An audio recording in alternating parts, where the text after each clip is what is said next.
News18 ಕನ್ನಡದ digital ಕಂಟೆಂಟ್ಗೆ ಸ್ವಾಗತ. ನಾನು ಚಂದ್ರಕಾಂತ್ ಸುಗಂಧಿ. ಬೆಳಗಾವಿಯಲ್ಲಿ ಡಿಸಿಸಿ ಬ್ಯಾಂಕ್ ಚುನಾವಣೆ ಮುಗಿದ್ರೂ ಕೂಡ ಅದರ ಕಾವು ಇನ್ನೂ ಮುಗಿದಿಲ್ಲ. ಈಗ ಮತ್ತೊಂದು ಹಂತಕ್ಕೆ ರಾಜಕೀಯ ತಿಕ್ಕಾಟಕ್ಕೆ ಒಂದು ಪ್ರಕರಣ ಕಾರಣವಾಗಿರ್ತಕ್ಕಂಥದ್ದು. ಅದ್ರ ಏನಂತ ಹೇಳ್ತೀನಿ. ಅದಕ್ಕೂ ಮೊದಲು ನ್ಯೂಸ್18 ಕನ್ನಡದ ಯೂಟ್ಯೂಬ್ ಚಾನಲ್ನ ಸಬ್ಸ್ಕ್ರೈಬ್ ಮಾಡಿ, ಹಾಗೇನೆ ಬೆಲ್ ಐಕನ್ ಒತ್ತೋದನ್ನ ಮರಿಬೇಡಿ. ಹಾಗೇನೆ ನ್ಯೂಸ್18 ಕನ್ನಡದ ಫೇಸ್ಬುಕ್ ಮತ್ತು ಇನ್ಸ್ಟಾಗ್ರಾಮ್ ಪೇಜನ್ನು ಫಾಲೋ ಮಾಡೋದನ್ನ ಮರಿಬೇಡಿ.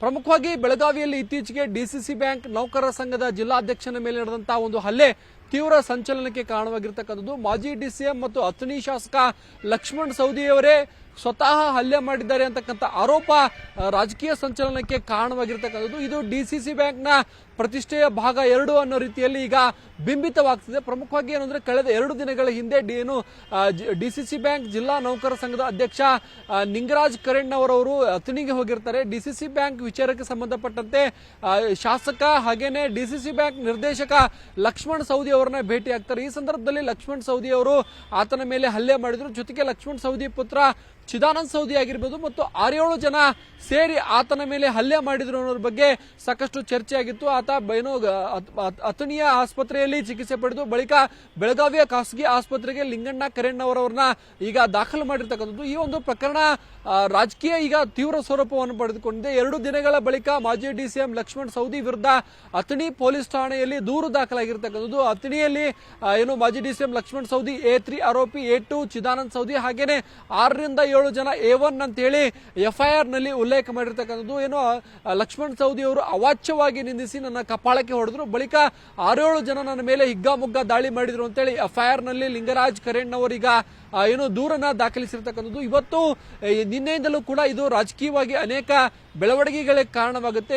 ಡಿಸಿಸಿ ಬ್ಯಾಂಕ್ ಅಧ್ಯಕ್ಷ ಅಣ್ಣಾ ಸಾಬ್ ಜೊಲ್ಲೆ ಕೂಡ ಈ ಒಂದು ಹಲ್ಲೆಗೊಳಗಾದ ನೌಕರರ ಸಂಘದ ಅಧ್ಯಕ್ಷರನ್ನ ಭೇಟಿಯಾಗಿ ಚರ್ಚೆಯನ್ನ ಮಾಡಿದ್ರು. ನಿನ್ನೆ ಸಂಜೆ ತುರ್ತು ಒಂದು ಸಾಮಾನ್ಯ ಸಭೆಯನ್ನು ಕೂಡ ಅಣ್ಣಾ ಸಾಬ್ ಜೊಲ್ಲೆ ನೇತೃತ್ವದಲ್ಲಿ ನೀಡಲಾಗಿತ್ತು. ಡಿಸಿಸಿ ಬ್ಯಾಂಕ್ ನೌಕರರು ಬ್ಯಾಂಕ್ಗಳನ್ನ ಮುಚ್ಚಿ ಬೀದಿಗಿಳಿದು ಪ್ರತಿಭಟನೆಯನ್ನ ಮಾಡ್ತಿದ್ರು. ಇದನ್ನ ತಡೆಯಕ್ಕೆ ಅಣ್ಣಾ ಸಾಬ್ ಜೊಲ್ಲೆ ನಿನ್ನೆ ಇಡೀ ರಾತ್ರಿ ಸರ್ಕಸ್ ಅನ್ನ ಮಾಡಿದ್ರು. ಕೊನೆಗೂ ಆ ಸಂಧಾನ ವಿಫಲಗೊಂಡಿತ್ತು. 111 ಬ್ರಾಂಚ್ಗಳು ಮತ್ತು 750ಕ್ಕೂ ಹೆಚ್ಚು ಸಿಬ್ಬಂದಿ ಇವತ್ತು ಬ್ಯಾಂಕ್ ಅನ್ನ ಮುಚ್ಚಿ ಪ್ರತಿಭಟನೆಗೆ ಮುಂದಾಗ್ತಾರೆ ಅಂತಕ್ಕಂಥ ಮಾಹಿತಿ ಇತ್ತು. ಆದರೆ ಕೊನೆಗೆ ಕ್ಷಣದಲ್ಲಿ ಅರ್ಧ ಜನ ಸಿಬ್ಬಂದಿ ಬ್ಯಾಂಕ್ ನಲ್ಲಿ ಕೆಲಸ ಮಾಡಿದ್ರು, ಇನ್ನು ಅರ್ಧ ಜನ ಸಿಬ್ಬಂದಿ ಬೀದಿಗಿಳಿದು ಪ್ರತಿಭಟನೆಯನ್ನ ಮಾಡಕ್ಕೆ ತೀರ್ಮಾನವನ್ನ ಮಾಡಿದ್ರು. ಇವತ್ತು ಅಣ್ಣಾ ಸಾಬ್ ಜೊಲ್ಲೆಗೆ ಡಿಸಿಸಿ ಬ್ಯಾಂಕ್ ಮುಂಭಾಗದಲ್ಲಿ ಮನವಿಯನ್ನ ಕೊಟ್ಟ ಬಳಿಕ ಬೆಳಗಾವಿಯ ಜಿಲ್ಲಾಧಿಕಾರಿಯನ್ನ ಭೇಟಿಯಾಗಿ ಈ ಒಂದು ನೌಕರರು ಲಕ್ಷ್ಮಣ್ ಸವದಿ ಅವರು ಕ್ಷಮೆ ಕೇಳಬೇಕು ಮತ್ತು ಲಕ್ಷ್ಮಣ್ ಸವದಿ ಅವರ ವಿರುದ್ಧ ಕಾನೂನಾತ್ಮಕವಾಗಿ ಕ್ರಮವನ್ನು ಕೈಗೊಳ್ಳಬೇಕು ಅಂತ ಹೇಳಿ ಆಗ್ರಹಿಸಿ ಪ್ರತಿಭಟನೆಯನ್ನ ಮಾಡಿರ್ತಕ್ಕಂಥದ್ದು. ಒಟ್ಟಾರೆ ಇವತ್ತು ಈ ಒಂದು ಡಿಸಿಸಿ ಬ್ಯಾಂಕ್ ಚುನಾವಣೆ ಮುಗಿದ ಬಳಿಕವೂ ಕೂಡ ಅದರ ಕಾವು ಇರ್ತಕ್ಕಂಥದ್ದು. ಇದು ಪ್ರತಿಷ್ಠೆ ಆಗಕ್ಕೆ ಕಾರಣ ರಮೇಶ್ ಜಾರಕಿಹೊಳಿ ಈ ಹಿಂದೆ ಆಡಿದಂತಹ ಮಾತು ಅಂತ ಹೇಳಿ ಸಾಕಷ್ಟು ವೈರಲ್ ಆಗ್ತಿದೆ. ರಮೇಶ್ ಜಾರಕಿಹೊಳಿ ಮಹೇಶ್ ಕುಮಟಳ್ಳಿ ಪರವಾಗಿ ಅಥಣಿಯಲ್ಲಿ ಪ್ರಚಾರಕ್ಕೆ ಹೋಗಿದ್ರು. ಆ ಸಂದರ್ಭದಲ್ಲಿ ನಾವು ಅಧಿಕಾರಕ್ಕೆ ಬಂದ್ರೆ ಶಂಕರ್ ನಂದೀಶ್ವರ್ ಅವರನ್ನ ಇಲ್ಲಿಂದ ವರ್ಗಾವಣೆ ಮಾಡ್ತೀವಿ, ಎತ್ತಂಗಡಿಯನ್ನ ಮಾಡೇ ಮಾಡ್ತೀವಿ ಅಂತ ಹೇಳಿ ಅನೇಕ ಸಂದರ್ಭದಲ್ಲಿ ಭಾಷಣದಲ್ಲಿ ಮಾಡಿರ್ತಕ್ಕಂಥದ್ದು. ಬಳಿಕ ಜಾರಕಿಹೊಳಿ ನೇತೃತ್ವದ ಒಂದು ಟೀಮ್ ಈ ಒಂದು ಡಿಸಿಸಿ ಬ್ಯಾಂಕ್ ನಲ್ಲಿ ಅಧಿಕಾರದ ಚುಕ್ಕಾಣಿ ಹಿಡಿತು.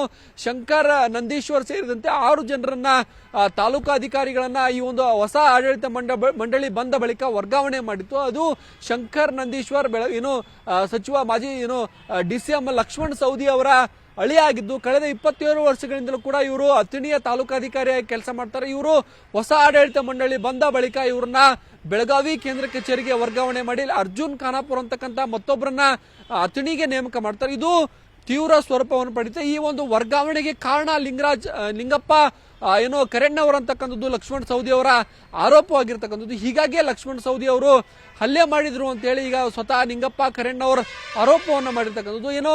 ಲಕ್ಷ್ಮಣ್ ಸವದಿ ವಿರುದ್ಧ ಷಡ್ಯಂತ್ರ ಆಗ್ತಿದೆ ಅಂತ ಹೇಳಿ ಇವತ್ತು ಅಥಣಿಯಲ್ಲಿ ಬೃಹತ್ ಪ್ರತಿಭಟನೆಯನ್ನ ಮಾಡಲಾಗಿದೆ. ಅಥಣಿಯ ಹಳ್ಯಾಳ ಸರ್ಕಲ್ ನಲ್ಲಿ ಟೈರ್ಗೆ ಬೆಂಕಿ ಹಚ್ಚಿ ಲಕ್ಷ್ಮಣ್ ಸವದಿ ಬೆಂಬಲಿಗರು ತಮ್ಮ ಆಕ್ರೋಶವನ್ನು ವ್ಯಕ್ತಪಡಿಸಿರ್ತಕ್ಕಂಥದ್ದು. ಲಕ್ಷ್ಮಣ್ ಸವದಿ ಅವ್ರನ್ನ ಅಥಣಿಯಲ್ಲಿ ಅವ್ರನ್ನ ಮುಗಿಸಲು ಪ್ರಯತ್ನವನ್ನ ನಡೀತಾ ಇದೆ. ಇದ್ರ ನಾವು ಯಾವುದೂ ಕೂಡ ಸಹಿಸಲ್ಲ, ನಾವೆಲ್ಲರೂ ಕೂಡ ಲಕ್ಷ್ಮಣ್ ಸವದಿ ಬೆಂಬಲಕ್ಕೆ ನಿಲ್ತೀವಿ ಅಂತ ಹೇಳಿ ಅವರ ಅಭಿಮಾನಿಗಳು ಒಂದು ಶಕ್ತಿ ಪ್ರದರ್ಶನವನ್ನು ಮಾಡಿದ್ದಾರೆ.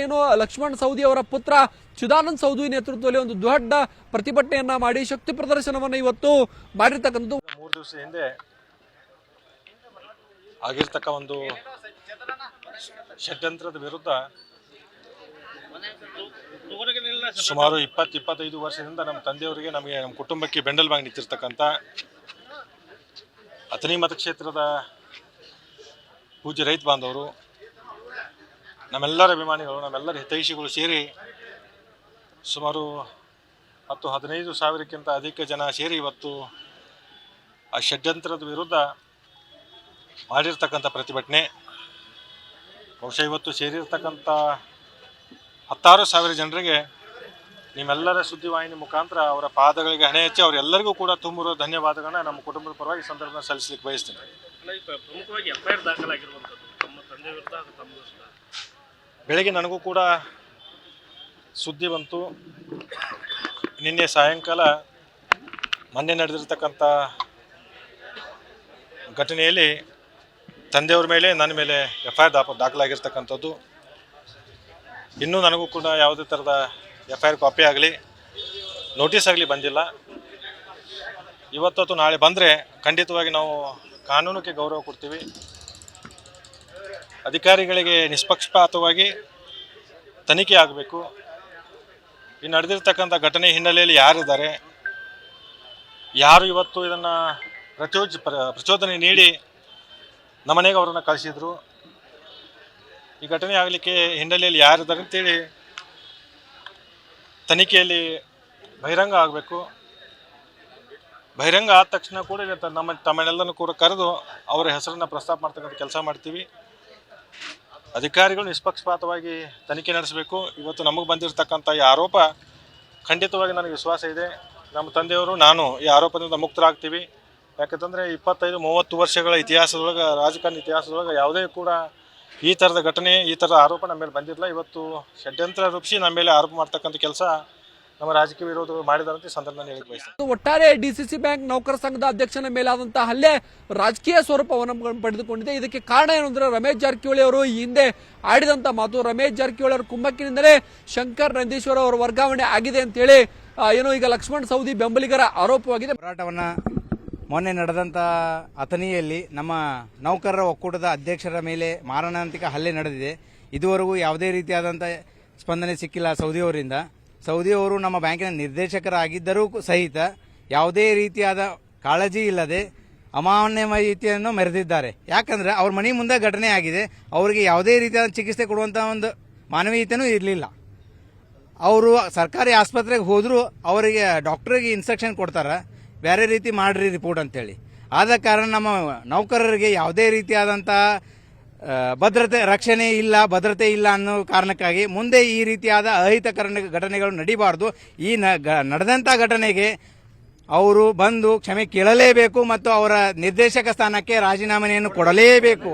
ನಮ್ಮ ಒಕ್ಕೂಟದಿಂದ ಈ ನಿರ್ಧಾರವನ್ನು ನಾವು ತಗೊಂಡು ಹೋರಾಟಕ್ಕೆ ಇಳಿದಿದ್ದೇವೆ. ಮತ್ತೊಂದು ಕಡೆ ಏನು ರಾಜಕೀಯವಾಗಿ ಲಕ್ಷ್ಮಣ್ ಸವದಿಗೆ ಅವರು ಜಿಲ್ಲಾದಲ್ಲಿ ಏನು ಡಿಸಿಸಿ ಬ್ಯಾಂಕ್ ಅಧಿಕಾರ ಚುಕ್ಕಾಣಿ ಹಿಡಿತಿದ್ರು, ಆದರೆ ಎಲ್ಲೂ ಕೂಡ ಅವರು ಪ್ಯಾನಲ್ ರಚನೆ ಮಾಡಿಲ್ಲ. ಕೇವಲ ಅಥಣಿಗೆ ಲಕ್ಷ್ಮಣ್ ಸವದಿ ಅವರು ಸೀಮಿತರಾದರು. ಬಳಿಕ ಏನು ಅಂತಂದ್ರೆ ರಾಯಭಾಗದ ಅಭ್ಯರ್ಥಿಯನ್ನು ಗೆಲ್ಲಿಸಕ್ಕೆ ಪ್ರಯತ್ನವನ್ನ ಪಟ್ಟರು. ಬಳಿಕ ಲಕ್ಷ್ಮಣ್ ಸವದಿ ಅವರು ಮತ್ತು ಮಾಜಿ ಸಂಸದ ರಮೇಶ್ ಕತ್ತಿ ಒಂದು ಪ್ಯಾನಲ್ ಮಾಡ್ತಾರೆ ಅಂತ ಹೇಳಿದ್ರು, ಅದು ಕೂಡ ಸಕ್ಸಸ್ ಆಗಿಲ್ಲ. ಕೇವಲ ಏನು ಜಾರಕಿಹೊಳಿ ವಿರೋಧಿ ಟೀಮ್ 3 ಸ್ಥಾನವನ್ನು ಗೆಲ್ಲುವುದರಲ್ಲಿ ಸಕ್ಸಸ್ ಆಗಿತ್ತು. ಬಳಿಕ ಎಂದಿನಂತೆ ಲಿಂಗಾಯತ್ ಸಮುದಾಯದವರನ್ನ ಅಧ್ಯಕ್ಷ ಮಾಡ್ತೀವಿ ಅಂತ ಹೇಳಿದಂತೆ ಜಾರಕಿಹೊಳಿ ಬ್ರದರ್ಸ್ ಅಣ್ಣಾ ಸಾಬ್ ಜೋಲಿ ಅವರ ಅಧ್ಯಕ್ಷನ ಮಾಡಿದ್ರು. ಬಳಿಕ ಏನು ಅಪೆಕ್ಸ್ ಬ್ಯಾಂಕ್ಗೆ ನಿರ್ದೇಶಕರಾಗುವಂತಹ ಹುಮ್ಮಸ್ಸಿನ ಲಕ್ಷ್ಮಣ್ ಸವದಿ ಅವರಿಗೆ ಶಾಕ್ ಕೊಟ್ಟು ಜಾರಕಿಹೊಳಿ ಬ್ರದರ್ಸ್ ತಮ್ಮ ಪುತ್ರ ರಾಹುಲ್ ಜಾರಕಿಹೊಳಿಯನ್ನು ಅಪೆಕ್ಸ್ ಬ್ಯಾಂಕ್ಗೆ ಕಳಿಸಿದ್ರು. ಬಳಿಕ ಏನು ಅಥಣಿಯಲ್ಲಿದ್ದಂತಹ ಶಂಕರ್ ನಂದೀಶ್ವರ ಅವರನ್ನ ವರ್ಗಾವಣೆ ಬಳಿಕ ಜಾರಕಿಹೊಳಿ ಮತ್ತು ಸೌದಿ ನಡುವಿನ ರಾಜಕೀಯ ತಿಕ್ಕಾಟ ವಿಕೋಪಕ್ಕೆ ಹೋಗಿರುತ್ತೆ. ಅದರ ಭಾಗವಾಗಿ ಈಗೊಂದು ಹಲ್ಲೆ ನಡೆದಿದೆ ಅಂತಕ್ಕಂಥ ಆರೋಪಗಳು ಮತ್ತು ಚರ್ಚೆಗಳು ಬೆಳಗಾವಿ ರಾಜಕಾರಣದಲ್ಲಿ ನಡೀತಾ ಇದ್ದು, ಈಗ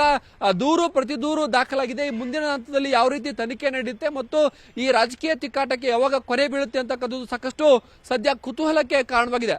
ನಿರ್ಭೀತ, ನಿಷ್ಪಕ್ಷಪಾತ, ವಿಶ್ವಾಸಾರ್ಹ ಸುದ್ದಿಗಳಿಗೆ ಮತ್ತೊಂದು ಹೆಸರಾಗಿರೋ ನ್ಯೂಸ್ 18 ಕನ್ನಡ ಈಗ ಆಪ್ನಲ್ಲೂ ಲಭ್ಯ ಇದೆ.